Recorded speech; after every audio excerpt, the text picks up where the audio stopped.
So there I was, dripping peanut butter off of my titties, in the standing MRI office, where I was just asked to perform a magic trick for the first time in my entire life. Up to this point, I've only practiced in the mirror, an audience of one.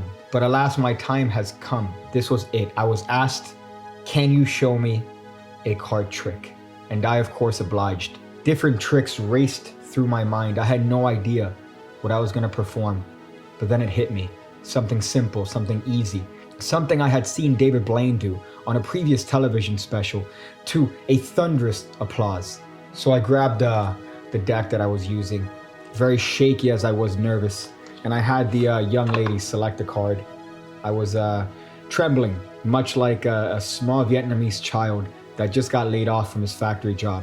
I had the young lady select a card, which, as you could imagine, was a very tumultuous and difficult endeavor, as my hands were shaking harder than a golden retriever that had just been shot in the earlobe.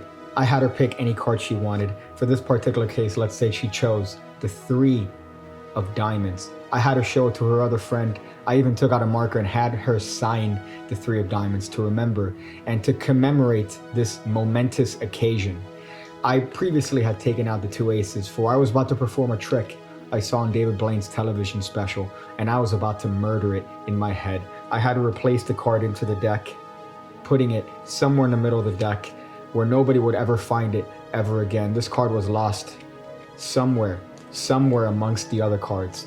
I then took the aces, and I then told him that there was nothing between the aces, nothing at all, that there was absolutely nothing between the aces, but I want you to hold the deck because we're gonna try a miracle here.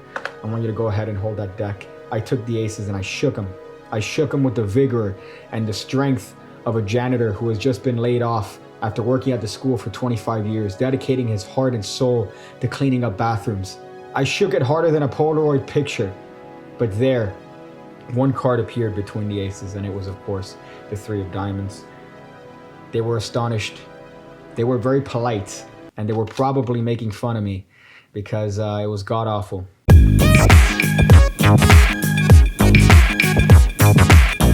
So if you guys are longtime fans of Pigcake, you would know that story because I already posted it. I already talked about that particular story as to my first performance of a magic trick ever.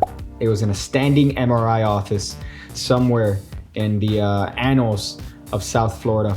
And it was awful. It went awful. It went just as bad as you would imagine it. So today what I thought I'd do is that I would give a little bit of a hot update to the trick, and I'd show you a better way of performing it. I was shaking, I was nervous, I was sweating. I was also prepubescent. Alas, it did teach me a lot because that was what broke my cherry, what popped my proverbial watermelon, and allowed me to say that I was at least a performing magician. So for this, very simple, all you need is a standard regulation deck of playing cards. You need an ace, and you need another ace, preferably of the same color. I'm not racist. We're gonna have these 2 aces on top of the deck, and we're gonna have the spectator touch any card they want. So let's say the spectator happens to use their dirty, disgusting, decrepit fingers to touch one of these very expensive Superfly cards. Let's say this one right here.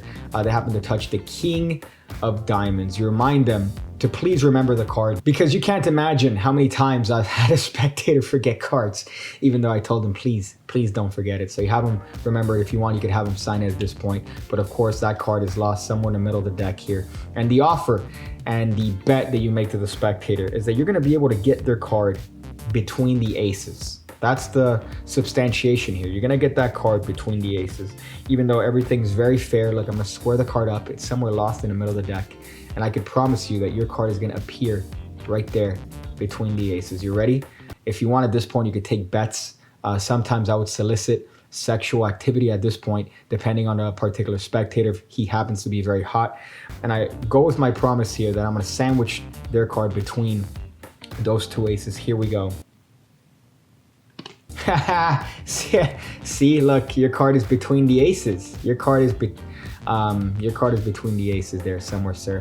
But here's where I offer to actually show them a little bit of an interesting piece of prejudication outside of that clever joke, where I throw the deck at my other hand, and you see that there is actually, in fact, one card that's stuck and trapped and sandwiched between the aces, and of course, it happens to be their card, the King of Diamonds. Oh, happy, happy time. So it's a very simple effect to do. You're of course gonna need knowledge of the spread call. The spread call technique, you already saw that I made a video previously where I talk about all the things that can be done with the spread call. And there's another one. This is another thing that can be done with the spread call. We're also making use of a wonderful Darwin Ortiz, a little bit of a hot joke here, where he tells the spectator that he's gonna trap their card between the aces. Their card is gonna materialize, as he uses very nice SAT words, between the two aces, and then he does that. So it's kind of a hot little bit there. This is of course a very similar effect, but done with a selected card, not a thought of card. He does it with thought of card, stack decks, crazy stuff.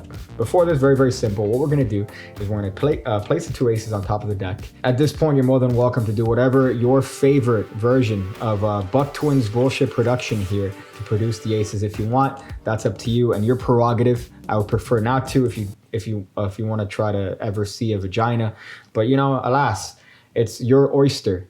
You could do what you wish with it. However, before we have the spectator touch a card, I'm gonna do a little bit of a hot spread call on any card that I want, because we're gonna make use of Dave Solomon's slider card principle. What this does is that by spread calling any card, just any X card, when we come to the card that the spectator touches, let's say it happens to be this one right here, the 5 of diamonds, we're gonna conspire to place the spread called card on top of that 5 of diamonds right there. So you see that it's on top of that 5 of diamonds, so that when we inevitably spread call this card, you see it's going to be so much easier because the friction is reduced. In life, we typically want friction. Magicians don't see a lot of friction, but in this case, we want to reduce the friction by just using that card as a slider. You see that? Like, let's say their card is a queen of diamonds. Look how easy that card slides there. Dave Solomon, oh boy, I would do disgusting things to you. And if you don't know how to do the spread call, well, luckily for you, I have the Pigcake Magic Academy. Check it out. 2 videos a week, over 150 videos already uploaded that you'll have access to the instant you sign up. What? That's a strawberry latte from Mickey King, from Mickey McKing, the McKing store. That's a cable charger. You don't need to charge your cables. Check it out, Pigcake Card Academy. And you get access by signing up to that particular tier to the piggybacker videos, which is just $1 a month, but there are over 200 videos already there. Exclusive tutorials that are seen nowhere else apart from there. That's 200. So combine that, that's 200, that's 150. That's like a lot of videos. That's a lot of videos that you get for $5 a month and continuing. Oh. Anyways, you're gonna do the spread call here and call that card as you have the spectator touch any card they want. Let's say they happen to touch this one. Remember that card that you spread called is gonna go above their card. In this case, it's gonna be the ace of clubs. Now here we're gonna do a little bit of a hot control here, where we're gonna have the spectator remember the ace of clubs, remember their card.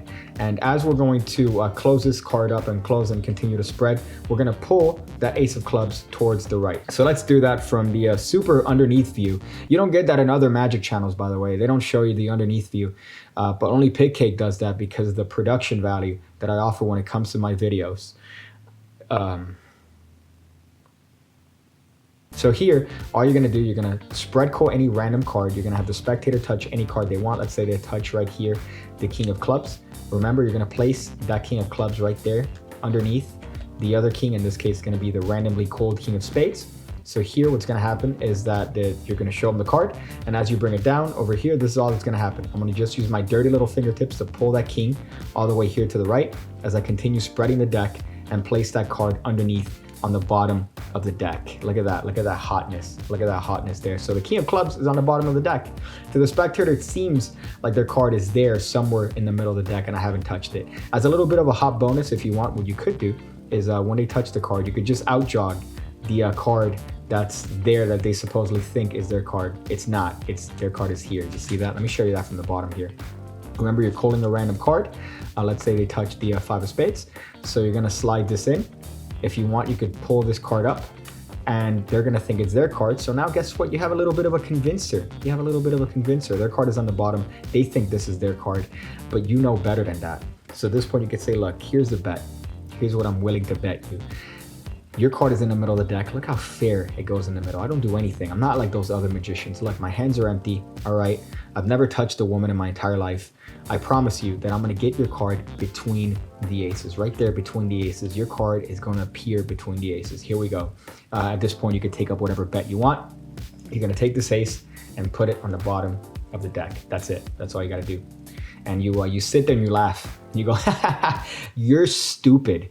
You're stupid. You fell for my easy bet. You should be ashamed of your intelligence, because my intelligence is superior to yours, because I'm a magician. I'm an intellectual. My virginity allows me to see through walls. And now I'm just gonna do the classic tossed principle, the toss friction production. Super simple to do. All you gotta do is you're gonna show the ace over here. You're gonna jog it to the left side. So right now it's being jogged to the left side. I'm gonna have contact here to the card that the spectator picked with my fingertips. You notice that my fingertips are making contact with that particular card, because in a moment what I'm gonna do, I'm gonna toss the entire deck to my awaiting right hand. But because the fingertips are pressed against that 5, you notice that when I toss it, because my thumb is putting pressure on top, not only is that ace going to retain itself in the left hand, but also this card is going to come along for the ride, just like that. So you notice that just by throwing it and putting pressure, that card appeared between the aces. Let me do that one more time. For those of you guys from the eastern portion and the Cognac region of France, or just because you happen to have cognac being produced in your country, you guys think you're morally and ethnically and intellectually superior, but you're not. All right, you're not. So this is for y'all from the Cognac region of France. You fucking. So all that's gonna happen, you're gonna hold back on that card, you're gonna toss the entire deck, you're gonna put pressure with your thumb, and you're gonna notice that that one card is gonna stick right there between the aces, just like that. So at this point, you could put the deck down, ask them to name their card, and then show the fact that you were able to find their card here, to find their card relatively easy. And that's just a little bit of a better way to do that classic ace shake trick. David Blaine did that trick in one of his specials. He had the person sign the card. He did this little bit of a thing where he shook it and the card appeared there. It's a nice trick, but it is a better way of doing it, I think, in my opinion.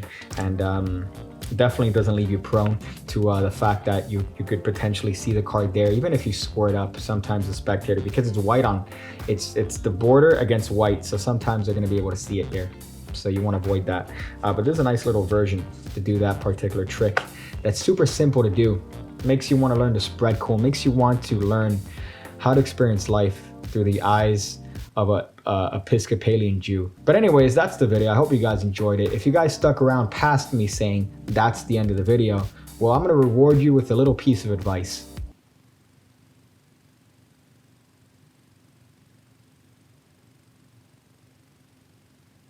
You're welcome.